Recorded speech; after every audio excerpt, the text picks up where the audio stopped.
आप अंतक के मालिक के भी मालिक हैं, यानी यमराज के, आप यमराज को भी मारते हैं। अंतक के भी आप कांत हैं, माने यमराज के भी आप स्वामी हैं, और अगर उसके ऊपर भी कोई स्वामी होता होगा तो आप ही हैं। कहा गया कि भयानाम भयम भीषणम भीषणानाम गति प्राणिनाम पावनम पावनानाम। कहा जाता है कि भयानाम भयम, भय भी आपसे डरता है, डर को भी आपसे डर लगता है।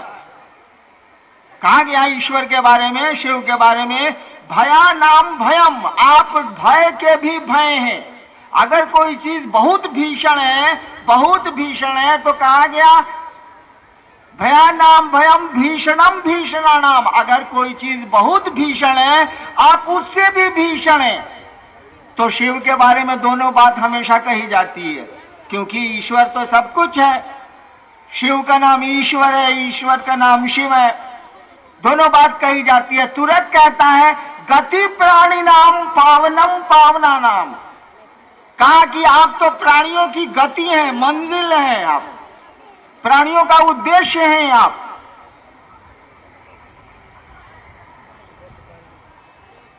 यानी महेश्वर शब्द का अर्थ होता है कंट्रोलर, नियंत्रक, महानियंत्रक, और कोई अर्थ नहीं। भगवती और दुर्गा में क्या अंतर है, इसको समझने के लिए पहले समझना होगा कि शिव क्या है। उसके पहले यह समझना होगा कि ईश्वर की परिकल्पना जो है वो क्या है, तब उनकी शक्तियों की व्याख्या हो सकेगी। इसीलिए कभी और रखिए, इतनी भीड़ को घर भी जाना है।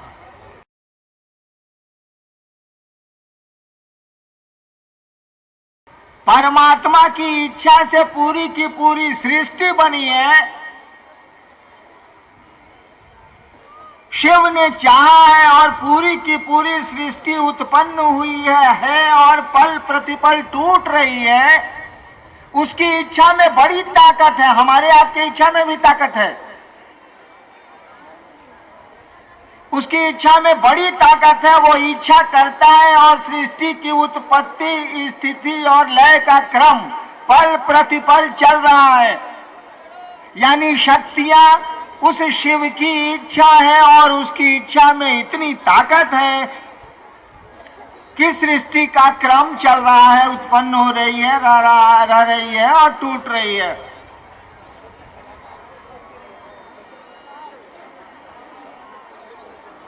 यह कहा ही जाता है कि ये शक्ति उस शिव की इच्छा है। बड़ा छोटा तो खुद समझ लीजिए, जो शिव की इच्छा है तो शिव ही उसके नियंता होंगे ना, दूसरा कोई कैसे हो सकता है, ईश्वर ही होगा ना। आगे लगता है कि आप लोग आध्यात्मिकता का क्या मतलब होता है? एक सवाल आया है कि आध्यात्म का क्या मतलब होता है, आध्यात्मिकता का क्या मतलब होता है। सुन लीजिए इस सवाल को, घर को चले जाइएगा।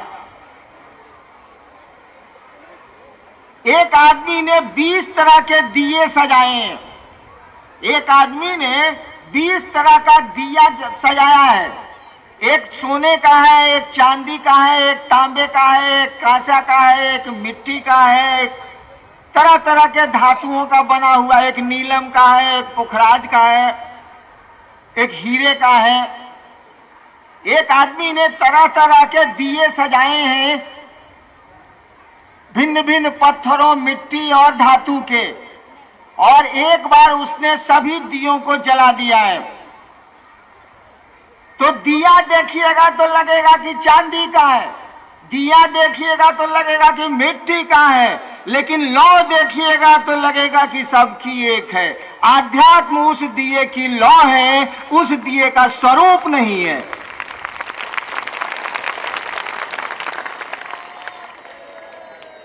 समझ रहे हैं ना? आध्यात्म क्या है? भिन्न भिन्न आदमी नजर आ रहे हैं, लाखों करोड़ों, दुनिया की आबादी 6.5 अरब है।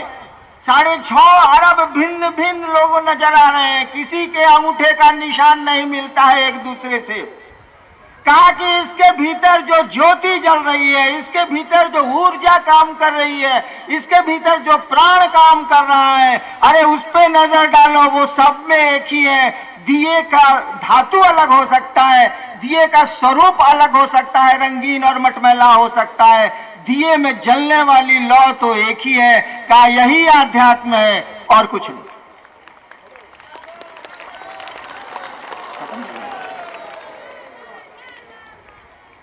आप अब जाने के कि इच्छा कर बैठे हैं, और इच्छा जब घनीभूत हो जाती है तो बड़ा मुश्किल है शिव को भी रोकना। देखिए, एक बात मैं आपसे कहना चाहता हूं, सुनिए। ऐसी हड़बड़ी कुछ नहीं है। मैं 14 साल तक रात के 11 बजे श्मशान में जाता था और सुबह 3 बजे लौटता था, और ऐसा भी नहीं था कि मेरे घर में गाड़ी नहीं थी, पैसे नहीं थे और व्यवस्था नहीं थी। 11 बजे रात में मैं डेरे से निकलता था, एक एसडीओ का बेटा था मैं, और निकलता कैसे था? चुपचाप बाथरूम से निकलता था और छिटकिनी को गिरा के रखता था, बाहर से दरवाजा खींच लेता था, छिटकिनी सीमेंट में गिर जाती थी, रूम बंद हो जाता था।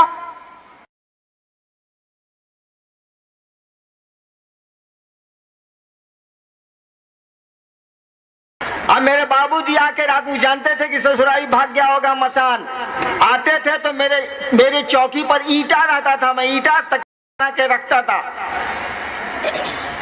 उसको हटा के वहां तकिया रख देते थे, बिछौना बिछा देते थे। रात सुबह 3 साढ़े 3 में जब मैं बच्चा था, स्कूल में पढ़ता था, कॉलेज में पढ़ता था, कॉलेज में तो अलग हो गया, हॉस्टल में रहने लगा। जब स्कूल में पढ़ता था और छोटा था तो 11 बजे रात में चुपचाप उस जान लीजिए स्मशान में टॉर्च नहीं ले जा सकते, वहां कंबल लेके नहीं जा सकते, मिट्टी पर बैठिएगा तो मिट्टी के भीतर से कीड़वा काटेगा साला। अब डरो लगता है, ऐसा थोड़े है कि आप आदमी हैं हम आदमी नहीं है, कुकुर है, डर तो हमको भी लगता है। तब जाते थे और 3 बजे भोरे लौटते थे, मिला कुछ नहीं। 14 साल के बाद महादेव गुरु हो गए तो सब मिल गया। महादेव फंसा दी, इसकी दूसरे को समझाओ। अब गुरु फंसा देगा तो चेला क्या करेगा? कोई उपाय तो नहीं है, मन करे न करे साला करना तो हिले है, क्या करिएगा। देखिए, औरंगाबाद के जसोइया मैदान में ये शिव गुरु महोत्सव, आप इतनी दूर से परेशानियों में और कष्ट उठा के चले आए हैं भी कष्ट उठा के, अभी लौटना भी है, रात बाकी है। मुझको सौभाग्य मिला, आपने मुझको इस शिव महोत्सव में, शिव गुरु चर्चा में बुलाया, मेरा अहो भाग्य। मैंने कहा नहीं, कल रात 2 बजे इधर से गुजर रहा था, मन में आया कि इस मिट्टी को प्रणाम करूं कि ये मिट्टी धन्य है जहां शिव गुरु की चर्चा होने वाली है। और ये मैं बात नहीं बना रहा, मैं महादेव का चेला हूं, बात नहीं बनाता, जितना बुझाएगा जितना करता हूं उतना बोलता हूं, डपोर संखी नहीं हूं मैं। और मैं महादेव की सौगंध खा के बोल रहा हूं कि मेरे मन में ये भाव आया था कि उतर के इस मिट्टी को प्रणाम करते हैं। कैसी ये मिट्टी है जहां शिव गुरु चर्चा का आयोजन हुआ है, मामूली बात थोड़े ही है। जिंदगी भर हम लोग धरती का चिंतन करते हैं, और कोई क्षण मिल गया, कोई घंटा मिल गया, कुछ समय मिल गया शिव की चर्चा करने का, शिव गुरु की बात कहने का, सुनने और सुनाने का। अरे क्या बात करते हैं, हमारा आपका तो सौभाग्य है ही, इस मिट्टी का सौभाग्य है, इस औरंगाबाद का सौभाग्य है। सोचिए तो जरा, शिव गुरु की चर्चा हो रही है और इतने सारे लोग इकट्ठे हैं, नजर डालिए तो आदमी ही आदमी नजर आता। मैं आपको तो कुछ लौटा नहीं सकता, कुछ दे नहीं सकता, लेकिन महादेव का चेला हूं। शिव मेरे गुरु हैं, शिव का मैं शिष्य हूं। जहां तक लोग दिख रहे हैं और मेरी आवाज जा रही है, उन सारे लोगों के सुखमय शिवमय जीवन की मैं कामना करता हूं। उनका जीवन सुखमय हो, शिवमय हो। और महादेव का चेला हूं तो जब तक चेला हूं कुछ परवा तो बोले नु बाहो। अरे जबले हम दरोगा बानी, हटा दिहन तो हटा दिहन, जले बानी वो दिन तक तो हुक्बे नु करे। तो जब मैं महादेव का चेला हूं तो चेला के रूप में छोटको मोटको तो परवा होगा ही। जब तक चेला है बस हटा देंगे, महादेव हटा देंगे तो घरे चले जाएंगे, अभी तक नहीं हटाए। तो शिव के शिष्य के रूप में अनाधिकार आपको ये आशीर्वाद देता हूं कि आप शिव के सचमुच शिष्य होइए। आपकी बोली में इतना आकर्षण हो, इतना प्रभाव हो कि संसार का एक एक आदमी उस शिव से सचमुच में जुड़ जाए शिष्य के रूप में। इस आशीर्वाद के साथ, अपने गुरु से इस प्रार्थना के साथ मैं आप सबों के चरणों में अपना प्रणाम निवेदित करता हूं। आप मेरा प्रणाम स्वीकार करिए।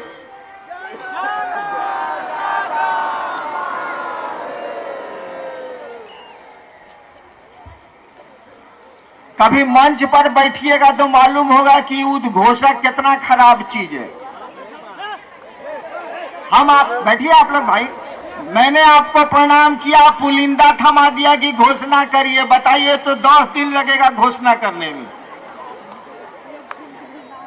मैं शिव का शिष्य हरिंद्रानंद, जिन लोगों ने शिव को गुरु मानने के लिए अपना नाम मंच पे भेजा है अथवा नहीं भेजा है लेकिन सोचा है कि शिव को वो अब गुरु अपना बनाएंगे, मानेंगे, उन सारे माँ बहनों भाई बच्चों सबका नाम मैं अंतरिक्ष में प्रेषित करता हूं और अंतरिक्ष से यह अनुरोध करता हूं, अंतरिक्ष को यह सूचना देता हूं कि शिव को गुरु मानने वालों की सूची में इन सबों का नाम वो दर्ज करे।